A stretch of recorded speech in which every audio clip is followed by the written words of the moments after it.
Well, hello again, everyone. Welcome to the latest edition of Star Trek. I'm Charlie DiNatale, your host, and I have the pleasure today of sitting next to this beautiful young lady, Brittney Watson, and we're going to learn a little bit about Brittney today. Brittney, first of all, welcome. Hi. I'd like to. We're going to take a little bit of an adventure throughout your life here in the next 10 or 15 minutes, and I want to find out a little bit about what you're doing. How you evolved into the acting world, and what's some of the things you're doing right now. First thing I wanted to ask you is, tell us about when you first got into acting. At what age was that? I was about 3 years old when I first started acting. My mom had always, both of my parents actually had always been big in the entertainment industry. My dad did singing and acting when he was younger. My mom did pageants and acting when she was younger. And so me and my sister both kind of grew up on it. My mom would put me into pageants where I would do monologues as my talent when I was younger. I was like 12 years old and I did a monologue. Tell me about that monologue. You told me a little bit about that offline, so I think it's interesting to hear that. Go ahead. So like everyone else for their talent for the pageant is like doing singing or like baton twirling, and I'm like 12 or I think I was like 10 at the youngest. I did a monologue on schizophrenia. Schizophrenia.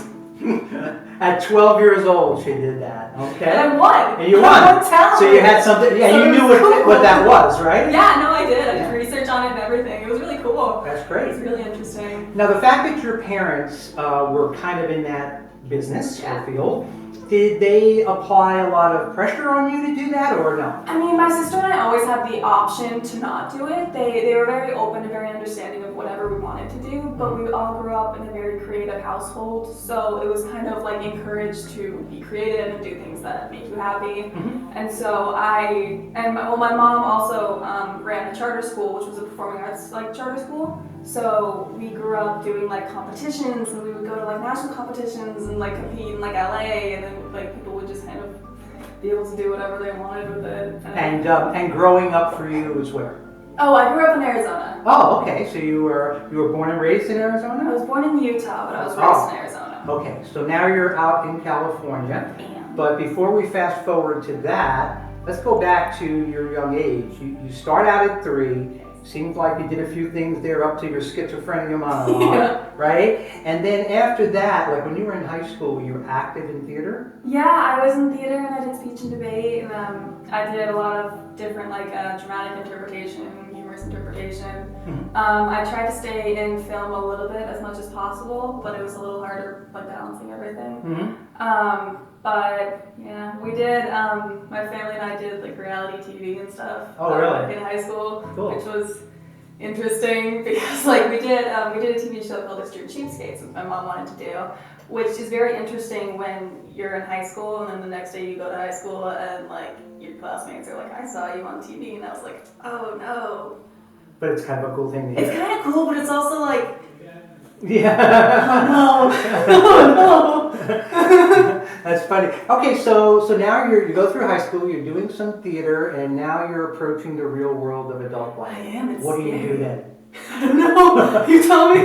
Well, when you got out of high school, what did you do? When I got out of high school, I went to college for a little bit. I did theater there. Okay. I knew that I wanted to do theater. I studied theater and psychology for a bit, but the academic part of it wasn't really my thing. I was much more of a creative mindset. Mm-hmm. So I did different acting projects there, got to meet some connections, and then I started doing different plays around the valley. I did my first paying gigs and stuff out of high school. It was really great. All theater? All theater, yes. Uh-huh. So very stage. Some of it was more film, but that was a little bit later. Mm-hmm. Then after that, I moved to Oregon for a bit, just kind of wanted to get away. So Utah, Oregon, and Arizona. Yep. And of course, as most stories go with actors and actresses, you came out to California. I did. How long ago was that? 2 weeks. So you only get out here for 2 weeks? I've been here 2 weeks. Oh, wow. And are you up in LA? Yeah, I'm out in LA. Okay. So the big question that everybody's asked is, did you come to LA with visions of stardom? Doesn't everybody? I guess. Yeah. Doesn't everybody? I guess, yeah. But that was your main goal, obviously, is to get more closer to the Hollywood scene. It's definitely to get more closer, but also I am one of those people where I like to have a change of environment every couple of years. It's like a find myself type of thing. I told myself that I was going to give it my best shot since I was like 16 in high school. I've been putting it off, and so I was like, okay, I'm finally going to do it. So I started working 3 jobs so that I could save up the money to live out here and just work on acting for the first couple months. Mm-hmm. I was bartending. I was working like 17-hour shifts at one point. It was really bad, but I did it. Now I'm out here and I'm doing my best. So what was your early impressions of 2 weeks in LA? 2 weeks in LA. Well, for one, it was really interesting to be able to like sleep. I did like sleep for like a little bit, but like when I first got here, I already had a couple of connections out here, so I was able to like kind of hit the ground running and just start finding work. Okay, good. Yeah. That's good. Let's talk about, now that you're out here and now that you're kind of rolling with the connections and meeting people and doing some things, what kinds of goals, what's your passion, where do you see yourself 5-10 years from now? I just want to be happy. I know it's very generic. But does being an actress make you happy? I think it does. It's Cool. very therapeutic for me. It's something that makes me, it forces you to be yourself in a really weird way, because if you don't already have a structure being yourself, you can't really play another character. Mm-hmm. So it forces you out of your comfort zone and forces you to stop thinking so much, which is something I have such a hard time with. Mm-hmm. And so it's just very nice and it's very happy and relaxing for me, and so I really like it. But I really want, one day I want to open my own library, a 24-hour library, because I had really got insomnia for a while. And so I would always want to go to the library and read. And so, Wait a minute. You want to open up your own library? I do. And that has to do with your insomnia? Yeah, because, okay, so I wouldn't be able to sleep at night, but nowhere was open at like 3 in the morning. But I always wanted to go to the library because I liked the quiet and I liked being peaceful and just being able to like sit and think and relax for a bit. So there was never a 24-hour library, so I've always had it in the back of my mind that I was going to just open one of my own. Well, you know what? That kind of makes sense now that you explained it. Yeah. It definitely does. Now, your personal life, sort of, what kind of hobbies do you do? I mean, yes, acting is great, and I'm sure you go on a lot of auditions, and we're going to talk a little bit about what you're doing right now. But do you have any other kind of hobbies that kind of keep you balanced? I am always starting a new hobby. I'm one of those people that's just kind of like bouncing from one thing to another. I think I've tried every single musical instrument known to man. Really? Yeah. Any good in any of them? No. Really? I mean, I picked it up relatively quickly, but none of them like struck a chord in me to want to keep playing with them or anything. But I always get into like different like DIY projects. I was making my own chapstick for a while, which was fun. It was cool. Oh, I think I now know where the schizophrenia came from at age 12. That's some interesting stuff that you're into. The 24-hour library, chapstick. Wow. Still, it was interesting. It was fun. Yeah. All right, that's all right. It's not like cocaine or anything. It's like it's nice stuff Well, to we me. won't go there, but okay. So that's interesting. All right. So primarily an actress. Any interest in writing, directing, behind the scenes, anything like that? I would love to write one day. Writing was always one of my bigger struggles, kind of in high school. But I have so many ideas that I just want to put on paper, and there's so much like going on with that. I'd love to write or direct or something. You would? I would. I'd love to. Well, let's take us into the moment right now, where we are. Okay. I've known you a little while, and I know that you know some people that I know that you're working with, and you're on some projects now. So tell us a little bit about your experience with a director that I've worked with, Sherry Wang, and what you're doing with her, and tell us some of the projects you're involved in.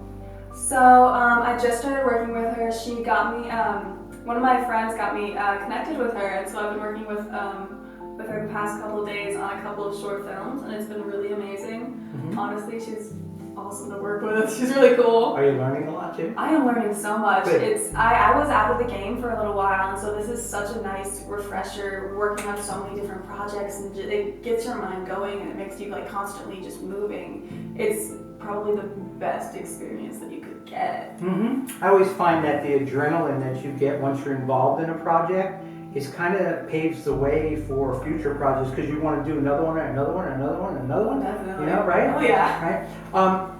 I kind of want to wrap up a little bit here by asking you if you could share with us any kind of funny stories that you have encountered, or maybe even sad stories that you've encountered in your journey from Arizona, or from Utah to Arizona to Oregon to California, and now in the acting field. And I'm sure if I speak to you a year from now, you'll have a ton more experiences and stories to tell me. But anything comes to mind that you might want to share? About acting? Anything. Could be anything that you've encountered in your journey that you think our audience might like to hear. Because we want to get to know you, right? So we want to know what your experiences have been. I don't know. I guess like the last play that I did, I played like a vampire child, which was kind of cool. I love doing that because I got to like do my double jointed stuff, because I'm double jointed. Yeah, that's cool. Or double jointed. Okay. Yeah, I'm double jointed. So I used to work in haunted houses. Sorry, that's a whole other topic. But I was doing a play, and so I would have to drink a lot of fake blood on stage. And so there was one point where I was like eating like a rag that had just like a bunch of chocolate syrup on it. And so right after that scene, I was supposed to like yell and scream and talk to another guy. But during that scene, I got so into it for the first like week. I don't know why I did this. I was literally like waterboarding myself with the rag, just like trying to like eat it. But then like after a week of that, I was like, I don't think you have to do that. You can definitely just make the sounds of it. So like for a good week, I just like the next scene, I was just like. Now that's a great theater experience, and I think when you're on stage live, obviously there's a lot of things that happen, you know, that you can certainly talk about over time. Is film more your preference, or is theater your preference? I love doing both. I started off with theater definitely more. I love the rush and the immediate reaction that you get from people. I feel like actors as a person like crave validation, and so really? I love the immediate validation of it. Right. I definitely understand that. You know, I want to thank you very much for being here with us today, and I do want to say that I interview a lot of actors and actresses, and personalities sometimes come through the camera and sometimes they don't. Great personality, great smile, come across great with the camera. I'm sure our audience really loved hearing from you today, and I would suggest that you track her, because I have a feeling you'll be seeing and hearing a lot about her. This is Brittney Watson on the latest edition of Star Trek. Thank you very, very much.